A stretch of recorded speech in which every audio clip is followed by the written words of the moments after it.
اعوذ باللہ من الشیطان الرجیم، بسم اللہ الرحمن الرحیم۔ یہ سورہ کہف ہے، مکی صورت ہے۔ اس میں 110 آیات اور 12 رکوع ہیں۔ اس سورہ مبارکہ کے بہت سے فضائل ہیں۔ ایک تو یہ کہ یہ سورہ مبارکہ پوری کی پوری ایک ہی مرتبہ میں نازل ہوئی اور اس کے ساتھ 70,000 فرشتے اس کی عظمت شان ظاہر کرنے کے لیے ساتھ اترے۔ اور اس سورہ مبارکہ کے بارے میں ایک روایت میں آتا ہے کہ جس شخص نے سورہ کہف کی پہلی 10 آیات حفظ کر لیں تو وہ دجال کے فتنے سے محفوظ رہے گا۔ پہلی 10 آیات یاد کر لے، پہلی 10 آیات جو یاد کر لے گا وہ دجال کے فتنے سے محفوظ رہے گا۔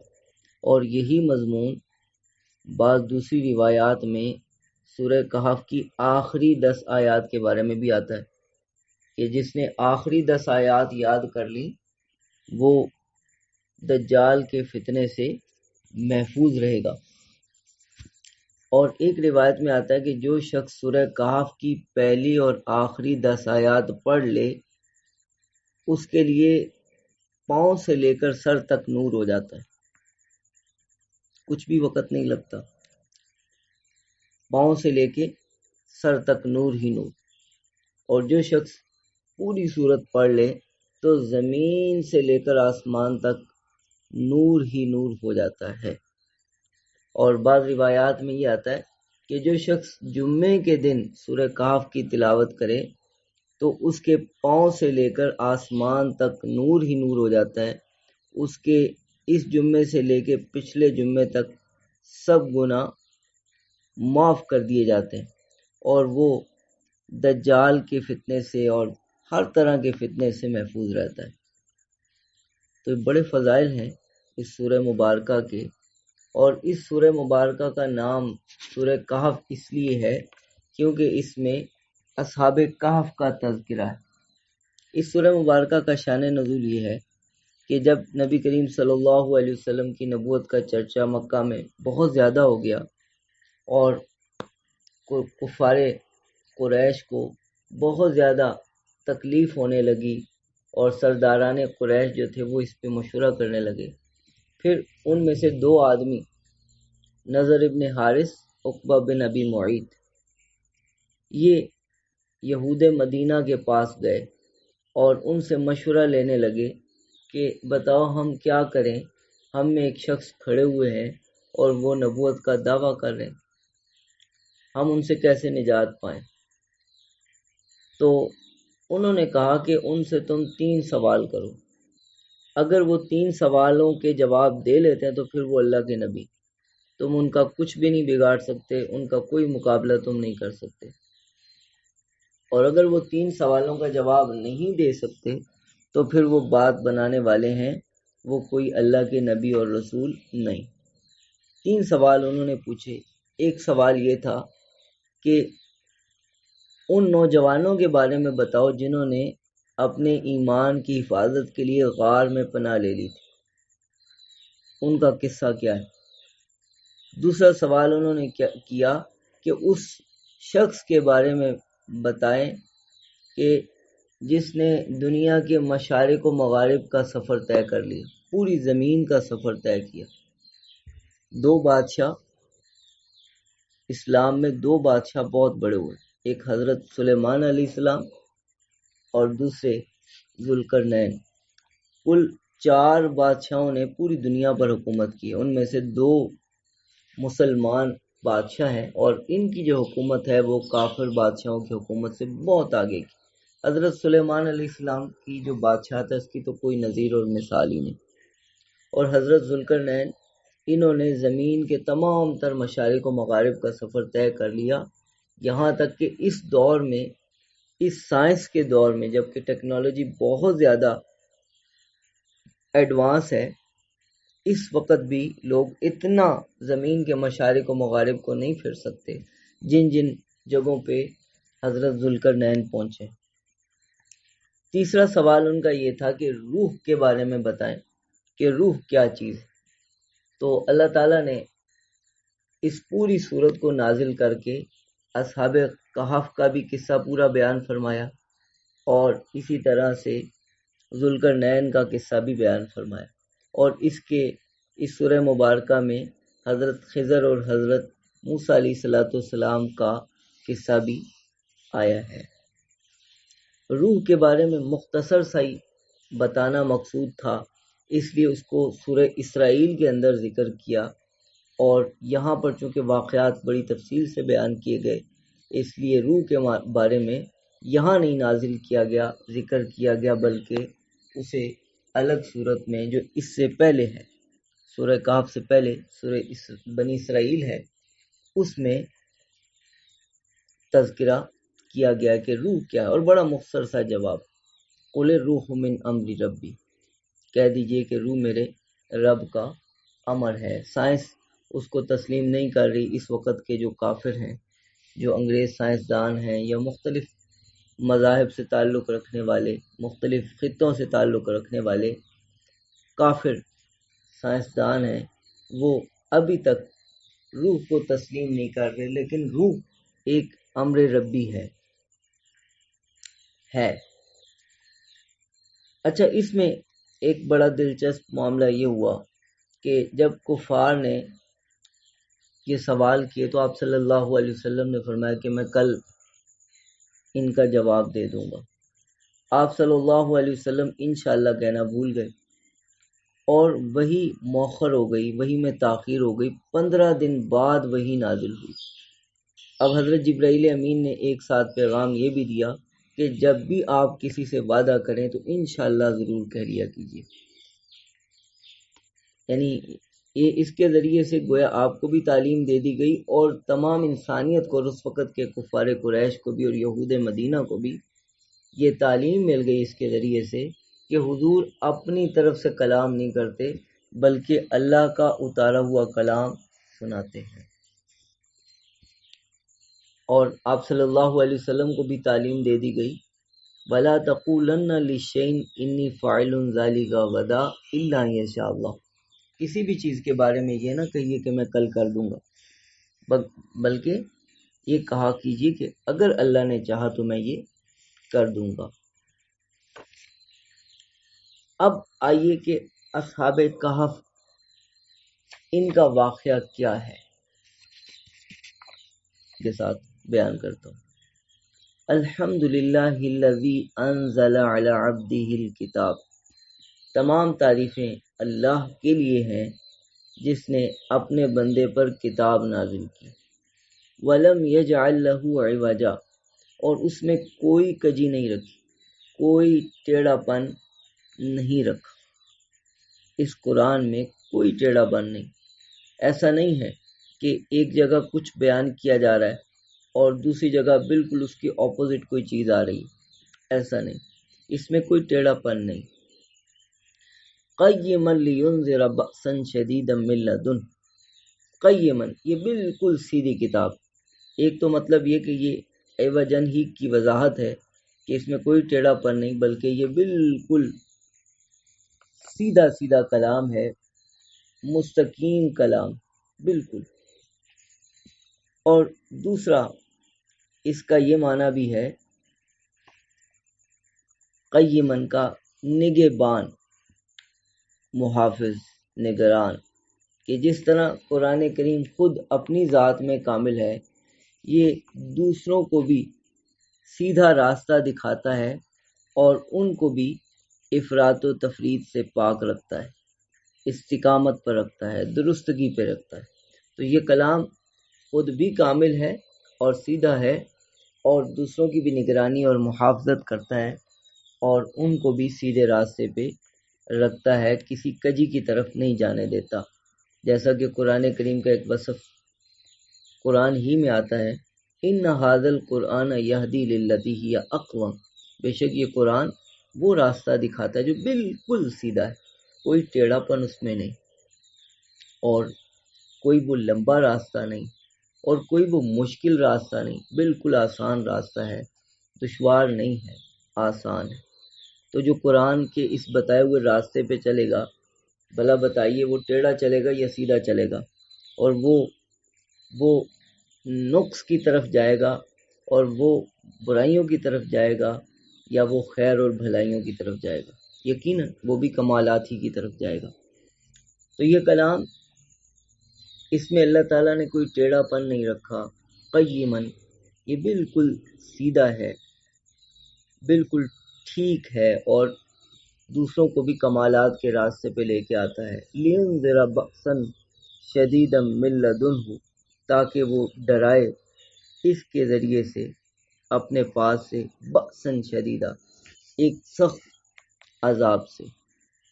یعنی اللہ تعالیٰ نے اس کتاب کو اس لیے اتارا ہے تاکہ اللہ تعالیٰ اپنی جانب سے آنے والے ایک سخت عذاب سے دوسروں کو ڈرائے۔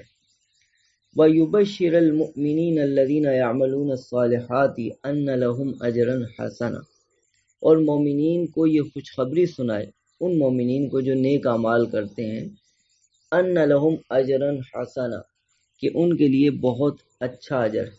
تو کافروں کو ڈرانے کے لیے، مومنین کو خوشخبری سنانے کے لیے، اور ماکثین فیہ ابدا، وہ اس میں ہمیشہ رہیں گے۔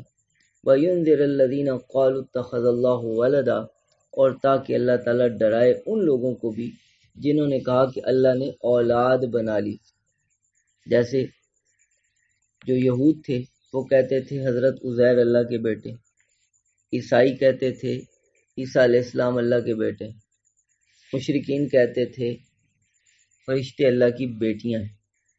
تو جنہوں نے اللہ کے لیے بیٹا قرار دیا ان کو بھی اللہ تعالیٰ ڈرائے۔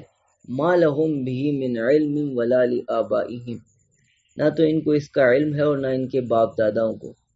کبرت کلمتن تخرج من افواہہم، بہت ہی بڑی بات ہے جو ان کے منہوں سے نکل رہی۔ بعض اوقات انسان اتنی بڑی بات کرتا ہے کہ وہ جہنم کے بہت قریب چلا جاتا ہے اور اس کو اس کا اندازہ ہی نہیں ہوتا۔ تو کافر لوگ بہت بڑی بات کر رہے تھے اور ان کو اندازہ ہی نہیں۔ اور ہم بھی بعض اوقات ہنسی مذاق میں ایسی بات کر جاتے ہیں کہ جو بہت زیادہ خسارے کی طرف لے کے جانے والی۔ اس لیے اپنے کلام میں انضباط لے کے آئیں، اپنے کلام کو بہت ریزرو کرنے کی کوشش کریں، بے جا کلام نہ کریں، بلا ضرورت کلام نہ کریں، دوسروں کے بارے میں گفتگو نہ کریں، کیونکہ جب آپ دوسروں کے بارے میں گفتگو کریں گے تو پھر اچانک سے ان کی برائیاں شروع ہو جاتی ہیں۔ اور خاص طور پہ اپنے بارے میں یہی سوچیں کہ ہم گناہ کرتے ہیں تو ان گناہوں کو گناہ سمجھیں۔ بعض اوقات انسان کہتا ہے میں کون سا گناہ کرتا ہوں، میں نے کیا گناہ کیا اور میں کیوں توبہ کروں۔ یہ کلام بھی بہت خطرناک ہوتا ہے۔ تو اس طرح کے ہر کلام سے اپنے آپ کو دور رکھیں کہ جس میں تکبر پایا جائے اور جس میں اللہ تعالیٰ سے مانگنے سے انسان کے مجھے اس کی کیا ضرورت ہے۔ تو ہمیں تو استغفار کی بھی ضرورت ہے، ہمیں تو اپنے گناہوں کو بخشوانے کی بھی ضرورت ہے، ہمیں تو ہر وقت اللہ تعالیٰ کو منانے کی ضرورت ہے۔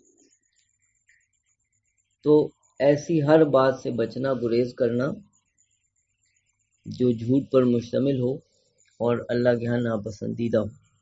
ان یقولون الا کذبا، یہ تو جھوٹی بات کہتے۔ فلعلک باخع نفسک علی آثارہم، شاید کہ آپ اپنے آپ کو ہلاک کر لیں۔ باخع نفسک علی آثارہم، ان کے پیچھے۔ ان لم یؤمنوا بہذا الحدیث، اگر یہ اس بات پر ایمان نہیں لائیں گے، اسفا، غم کے مارے آپ ان کے پیچھے اپنی جان ہی دے دیں اگر یہ ایمان نہ لائے۔ تو اس میں آپ صلی اللہ علیہ وسلم کی شفقت اور آپ صلی اللہ علیہ وسلم کی فکر مندی کا بھی بیان ہے، اور ساتھ ساتھ اللہ تعالیٰ آپ کو اس معاملے میں تسلی دے رہے ہیں کہ آپ اتنا زیادہ غم نہ کیجیے، اتنا زیادہ غم نہ کیجیے اور ان کے پیچھے اپنی جان نہ دیجیے۔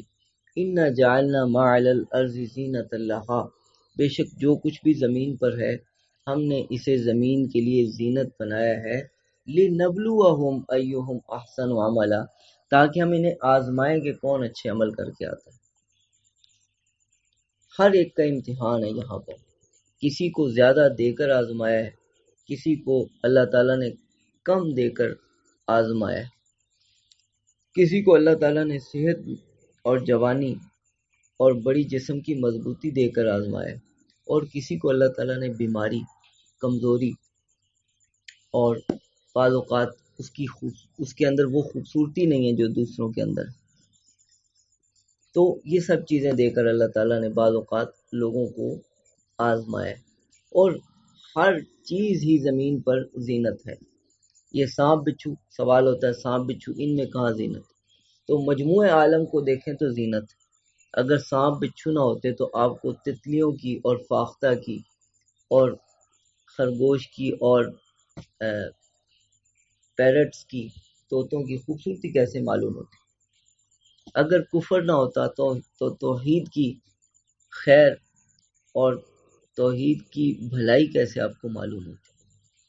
اگر بری صفات نہ ہوتی، ایروگنس نہ ہوتا، تکبر نہ ہوتا، تو آپ کو تواضع کا مرتبہ اور درجہ کیسے سمجھ میں آتا؟ تو مجموعہ عالم کو دیکھیں تو زمین کو اللہ تعالیٰ نے زینت بخشی ہے، اور یہ امتحان ہے کہ کون اچھی چیزوں کی طرف جاتا ہے، کون اچھی صفات کی طرف جاتا ہے، کون کمالات کی طرف جاتا ہے۔ اور اللہ تعالیٰ بندوں کو کمالات ہی کی طرف بلا رہے ہیں، خیر ہی کی طرف بلا رہے ہیں، اور خیر کے عطا کرنے کے لیے ہی اللہ تعالیٰ ان صفات کا حکم دے رہے ہیں کہ یہ اچھی صفات، یہ اچھے اعمال ان کو اختیار کرو، تاکہ ہم آزمائیں کون اچھے عمل کر کے آتا ہے۔ یہاں پر فرمایا اچھے عمل، ہم سے تحسین اعمال مقصود ہے کہ اعمال اچھے ہوں، اخلاص ہونا چاہیے، اللہ تعالیٰ کو راضی کرنے کا جذبہ ہونا چاہیے، اعمال اچھے ہوں، زیادہ ہوں، ریاکاری ہو ان میں، اور ان میں تکبر اور عجب ہو، ایسا نہیں چاہیے۔ تحسین اعمال مقصود ہے، تکثیر اعمال مقصود نہیں، اعمال کا زیادہ ہونا مقصود نہیں، بلکہ اعمال کا اچھا ہونا مقصود ہے۔ وَإِنَّا لَجَاعِلُونَ مَا عَلَيْهَا صَعِيدًا جُرُزًا، اور بے شک جو کچھ بھی زمین پر ہے ہم اس سارے کو ایک چٹیل میدان بنانے والے ہیں، ایک صاف میدان بنانے والے ہیں۔ جب قیامت کا دن ہوگا تو سب ختم ہو جائے گا، نہ کوئی پہاڑ باقی رہے گا، نہ کوئی ٹیلہ باقی رہے گا، نہ کوئی عمارت اور مکان باقی رہے گا، اور نہ ہی کوئی زمین کے نشیب و فراز، کوئی زمین کے اندر کی جو کھائیاں اور گہرائیاں، یہ بھی ساری کی ساری ختم ہو جائیں گی۔ ایک لمبا میدان ہوگا، اور وہاں پر اللہ تعالیٰ سارے انسانوں کو جمع فرمائیں گے۔ ام حسبت ان اصحاب الکہف والرقیم کانوا من آیاتنا عجبا، کیا تو گمان کرتا ہے کہ غار والے، والرقیم اور پہاڑ والے یا تختی والے، کانوا من آیاتنا عجبا، یہ ہماری آیات میں سے بہت ہی عجیب ہے، بہت ہی عجیب ہے۔ یہاں سے اللہ تعالیٰ نے اصحاب کہف کا قصہ شروع کیا ہے۔ اصحاب کہف کے قصے کو مکمل میں آپ کے سامنے بیان کرنے کی کوشش کرتا ہوں۔ دیکھیے، اصحاب کہف جو تھے یہ چند نوجوان تھے۔ ان کے علاقے کے بارے میں کہا گیا کہ جو ان کا علاقہ ہے یہ غرناطہ میں لگتا ہے، اور رومیوں کا علاقہ تھا یہ چند نوجوان تھے۔ اس وقت کا جو بادشاہ تھا اس کا نام دقیانوس تھا۔ دقیانوس بادشاہ لوگوں کو بت پرستی کی دعوت دیتا تھا، سب لوگ بت پرستی میں مبتلا تھے، یہ بڑا ہی ظالم اور جابر تھا، جو اس راہ سے ہٹتا یہ ان کو سخت سزائیں دیتا۔ تو یہ چند نوجوان یہ بھی وہاں پر میلے پہ گئے جہاں پہ اس نے ساروں کو بلایا ہوا تھا۔ لیکن بیزار ہو گئے۔ ایک ہٹا اور ایک درخت کے نیچے چلا گیا، پھر دوسرا ہٹا، پھر تیسرا ہٹا، تو یہ ایک جماعت سی بن گئی۔ اب یہ آپس میں ایک دوسرے کو دیکھ رہے اور پوچھ بھی نہیں رہے، حیران ہے کہ ہم لوگ یہاں جمع ہیں اور باقی سب لوگ ادھر۔ تو ایک نے ہمت کر کے پوچھا، کیا وجہ ہے کہ تم یہاں پر جمع ہو گئے؟ تو ایک نے کہا کہ دیکھو تمہاری قوم بت پرستی میں مبتلا ہے، تو میں تو اس لیے جدا ہوا ہوں کہ میں ایک ہی رب کو خدا مانتا ہوں، الہ مانتا ہوں، اور میں اسی کی عبادت کرنا چاہتا ہوں۔ تو جب ایک نے یہ بات کہی تو دوسرے نے بھی یہی بات کہہ دی، اور پھر سب نے کہا کہ ہمارا تو سب کا ہی نظریہ یہی ہے کہ اللہ تعالیٰ کی ذات تو وحدہ لا شریک ہے۔ اب انہوں نے یہیں پر اللہ تعالیٰ کی عبادت شروع کر دی، اپنے گھروں کو نہیں کر۔ لوگوں سے بادشاہ دقیانوس کو پتہ چلا کہ ان لوگوں نے الگ ہی راہ اختیار کر لی۔ یہ لوگ شہزادے تھے، نوجوان، ان کو بلایا بادشاہ نے اور کہا کہ ہاں تمہارا کیا معاملہ ہے، تم یہ کیا کر رہے ہو؟ اس وقت اللہ تعالیٰ نے ان کے دلوں کو بڑا مضبوط کر دیا، اور انہوں نے کہا کہ ربنا رب السماوات والارض لن ندعو من دونہ الہا لقد قلنا اذا شططا، ہمارا رب تو وہ ہے جو آسمانوں اور زمین کا رب ہے، ہم اس کے علاوہ کسی کی عبادت نہیں کریں گے۔ تو بادشاہ نے اسی وقت ان کی جو شاہی خیلاتیں تھیں، شاہی لباس تھے، وہ اتروا دیے، اور پھر ان کو یہ دھمکی بھی لگا دی کہ اگر اب تم دوبارہ یہی روش اختیار کرو گے اور اس طرز کو اختیار کرو گے تو تمہیں قتل کر دیا جائے گا۔ اب یہ نوجوان جو تھے، ان کو موقع مل گیا دوبارہ اکٹھے ہونے کا۔ ان دوبارہ آپس میں ملاقات کی، مشورہ کیا، اور طے یہ کیا کہ ہم یہاں سے چلے جاتے، ہجرت کر جاتے، کیونکہ اگر ہم واپس جائیں گے اور یہیں پہ رہیں گے تو یا تو یہ کہ ہم قتل کر دیے جائیں گے، اور یا پھر یہ کہ بادشاہ ہمیں ظلماً اپنے پرانے دین میں داخل کرے گا اور پھر ہم کبھی بھی کامیاب نہیں ہو سکیں گے، لہذا بہتر یہی ہے کہ یہاں سے چل پڑتے ہیں، نکل جاتے ہیں۔ انہوں نے اللہ پر بھروسہ کیا اور نکل کھڑے ہوئے۔ ان کے ساتھ ایک کتا بھی ہو لیا۔ کتے کو انہوں نے واپس بھیجنے کی کوشش کی، لیکن کتا ان کے ساتھ ساتھ چلنا شروع ہو گیا، تو پھر انہوں نے اس کو اپنے ساتھ لے لیا۔ ممکن ہے انہوں نے کتا کسی اپنے مال مویشی کی حفاظت کے لیے پالا ہو، اور پہلی شریعتوں کے اندر یہ منع بھی نہیں تھا، شریعت محمدیہ میں کتا رکھنے کو ممنوع قرار دیا گیا، اور وہ بھی وہ والا کتا جو ایسے ہی کھیل کود کے لیے ہو، حفاظت کے لیے نہ ہو۔ حفاظت کے لیے ہو تو کتا پالنا جائز۔ اب یہ یہاں سے چلے اور ایک غار کے اندر ٹھہرے، اور غار کے اندر اللہ تعالیٰ نے ان کو سلا دیا، اور یہ 309 سال سوئے رہے، 309 سال۔ ادھر جو بادشاہ دقیانوس تھا، اس نے جب انہیں کچھ دن نہیں پایا تو بڑی ان کی تلاش کی، بہت تلاش ان کو کیا، جب نہیں پایا تو پھر اس نے ایک تختی پہ ان کے نام لکھوا دی، تختی پہ نام لکھوا دی۔ اب وہ تختی تو چلتی رہی، لیکن یہ لوگ نہیں ملے، کسی کو بھی نہیں ملے۔ 309 سال کے بعد ایک بادشاہ آیا جس کا نام بیدوسیس تھا۔ وہ توحید پرست تھا، وہ نیک شخص تھا، اور یہ جو لوگ تھے یہ اب دنیا سے جا چکے تھے۔ دقیانوس بھی مر کھپ گیا، اس کے پیروکار بھی مر کھپ گئے۔ بیدوسیس جو بادشاہ آیا وہ توحید پرست تھا۔ اس کے زمانے کے جو لوگ تھے وہ توحید پر نہیں تھے، اور وہ کوتاہیاں برت رہے تھے، اور وہ آخرت پر یقین نہیں رکھتے تھے۔ تو وہ اللہ تعالیٰ سے یہ دعا مانگ رہا تھا کہ اللہ کوئی ایسی نشانی دکھا جس کے ذریعے سے میری قوم آخرت کو ماننے لگ جائے اور آخرت کے عقیدے میں درستگی پہ آ جائے۔ تو انہی دنوں میں اللہ تعالیٰ نے اصحاب کہف کو اٹھایا، اور اصحاب کہف میں سے پھر آپس میں مشورہ ہوا کہ تم کتنا ٹھہرے ہو؟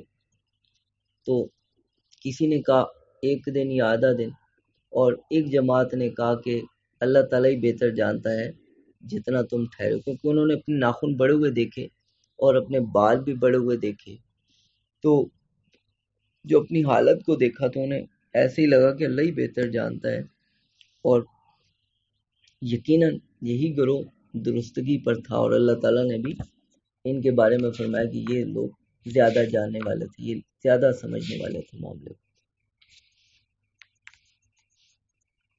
اور یہ جو جب یہ اٹھے، ان میں سے ایک نوجوان تھا جس کا نام تملیخہ تھا، تملیخہ کو انہوں نے بھیجا کہ جاؤ کھانے کے لیے کھانا لے آؤ، اور ذرا دھیان سے پاکیزہ کھانا لے کے آنا، اور بات ذرا نرم انداز میں کرنا، اور کسی کو ہمارے بارے میں کوئی اطلاع نہ کرنا۔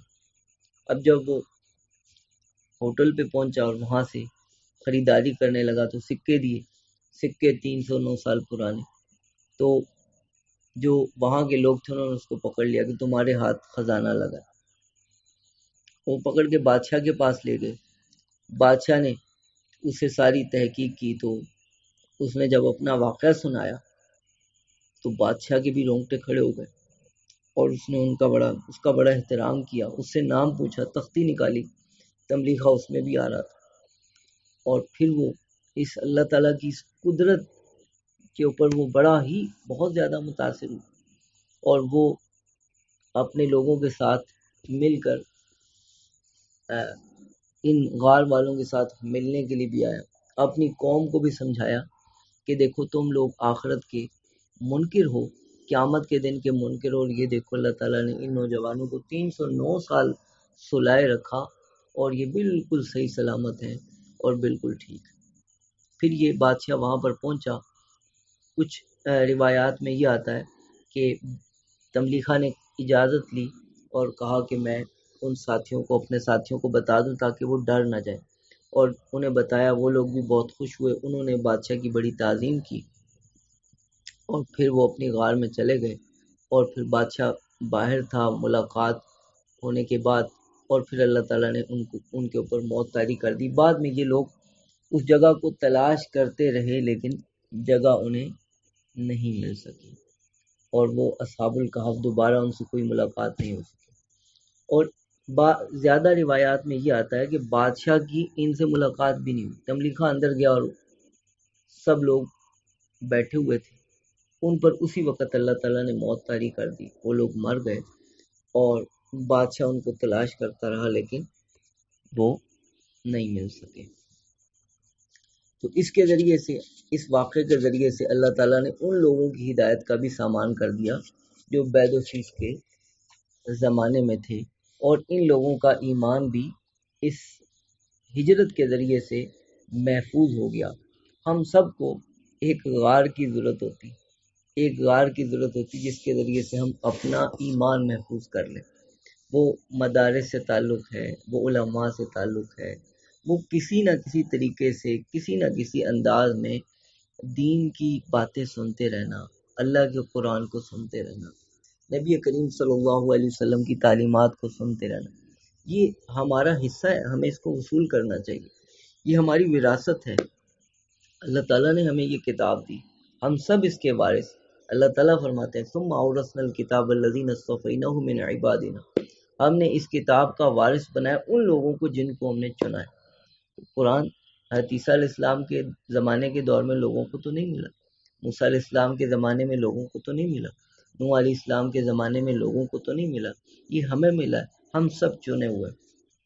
جس طرح نبی کریم صلی اللہ علیہ وسلم کے صحابہ چنے ہوئے ہیں، اسی طرح اس امت کے تمام تر افراد بھی چنے ہوئے، اور اللہ تعالیٰ نے اس کتاب کا وارث بنایا ہے، تو جب ہمارا ورثہ تو ہم اس کو لینا چاہیے، ہمیں اس کو حاصل کرنا چاہیے، یہ ہمارا حصہ ہے۔ جی اب دیکھیے ذرا ترجمہ دیکھیے، ام حسبت ان اصحاب الکہف والرقیم کانوا من آیاتنا عجبا، کیا تو گمان کرتا ہے کہ غار والے، والرقیم، رقیم کا ایک معنی بیان کیا گیا وہ پہاڑ جس میں یہ غار تھا، اور ایک معنی بیان کیا گیا تختی جس پہ ان کے نام لکھے گئے تھے۔ کیا تو گمان کرتا ہے کہ غار والے اور تختی والے کانوا من آیاتنا عجبا ہماری آیات میں سے بڑی عجیب نشانی ہے؟ اللہ تعالیٰ کی قدرت کی نشانیاں تو اس سے بہت بڑی بڑی ہیں، سورج ہے، چاند ہے، ستارے ہیں، پہاڑ ہیں، ہواؤں کا نظام ہے، بادلوں کا نظام ہے، موسمیات کا نظام ہے، اور پھر ستاروں کا ایک لمبا جھرمٹ، اور ہر چیز میں اللہ تعالیٰ کی قدرت کے عجائبات تم کو نظر آئیں گے۔ اچھا تم نے اصحاب کہف کے واقعے کو زیادہ عجیب سمجھا ہے تو ہم تمہیں بتاتے ہیں اس کی خبر۔ اذ اول فتیۃ الی الکہف جس وقت چند نوجوانوں نے غار کی پناہ لی، غار کی طرف پناہ لی، فقالوا انہوں نے کہا ربنا آتنا من لدنک رحمہ اے ہمارے رب ہمیں اپنے پاس سے رحمت عطا فرما، وہیئ لنا من امرنا رشدا اور ہمارے لیے ہمارے معاملے میں بھلائی اور درستگی کا سامان مہیا کر دے۔ فضربنا علی آذانہم فی الکہف سنین عددا فضربنا علی آذانہم فی الکہف سنین عددا ہم نے ان کو کانوں پر تھپکی دے کے غار میں کئی سال تک کے لیے سلا دیا، کئی سال سوئے رہے۔ ثم بعثناہم پھر ہم نے انہیں اٹھایا، لنعلم تاکہ ہم جانیں ای الحزبین احصی لما لبثوا امدا کہ دونوں گروہوں میں سے کون اپنے ٹھہرنے کی مدت کو زیادہ یاد رکھنے والا ہے۔ احصا زیادہ یاد رکھنے والا، لما لبثوا جتنا وہ ٹھہرے ہیں، امدا مدت، اور حزبین کا مطلب گروہ، دونوں گروہوں میں سے اپنے ٹھہرنے کی مدت کو زیادہ یاد رکھنے والا کون ہے۔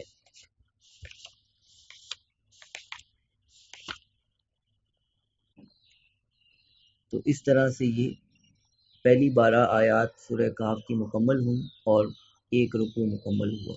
وآخر دعوانا الحمدللہ رب العالمین۔